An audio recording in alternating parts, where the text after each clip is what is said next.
আসসালামু আলাইকুম সবাইকে। অনেক সাধনার পর বেরিয়ে পড়লাম আজকে স্বপ্নের বাইকটি নেওয়ার জন্য। তো পুরো ব্লগে এটাই থাকবে যে আজকে বাইকটি কী কিনলাম, কিভাবে কিনলাম।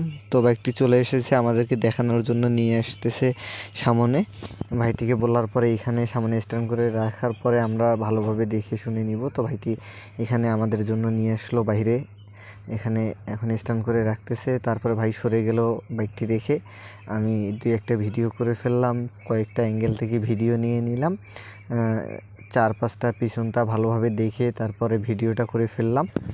সব দিকে ভিডিও ভালোভাবে করে নিচ্ছিলাম যে স্বপ্নের বাইকটির ভিডিওতে প্রথম লুকে কেমন দেখতে লাগবে। প্রথমে এরকম স্টিকার করা ছিল, তো স্টিকারগুলো এইভাবে করা ছিল। তারপর সেখান থেকে নিয়ে গেলো ওয়ার্কশপে।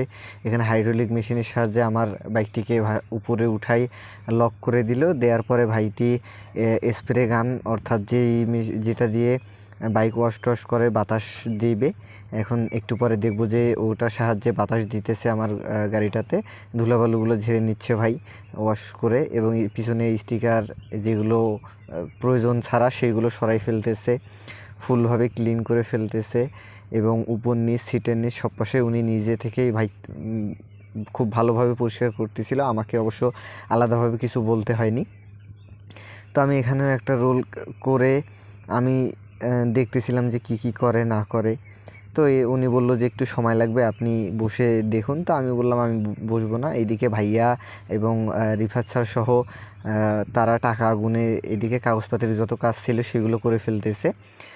বাইকটি কেনার টাকা এবং সিগনেচার, আদার্স যেই কাজগুলো ছিল সেগুলো রিফাত স্যার এবং ভাইয়া মিলে করে ফেলতেছিল। তো আমি আবার চলে গেলাম এইটা ভিডিওর পরে পিছনে এসে দেখি যে আমার পিছনের সিট খুলে ফেলছে।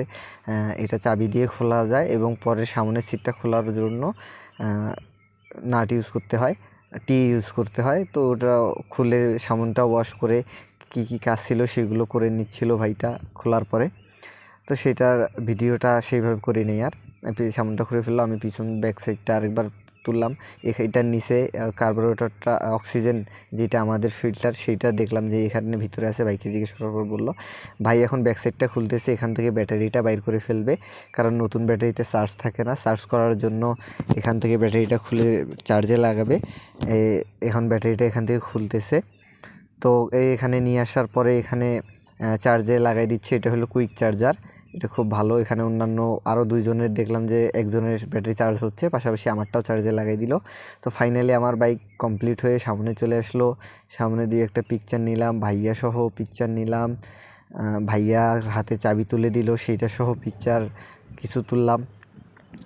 তারপরে ফাইনালি আমি গাড়িটাকে চাবিতে দিয়ে রান করে দেখলাম যে কীরকম ডিসপ্লে, কীরকম কালার আসছে। তো এই কালারটাই ছিল অ্যাভেলেবেল এবং ব্ল্যাক কালারটাই নিয়েছি। তারপরে আরও একটু সেলফি নিলাম, সামনে পিছনে কিছুটা ভিডিও করলাম, করে ভালোই, ওরা ব্যবহার খুবই ভালো।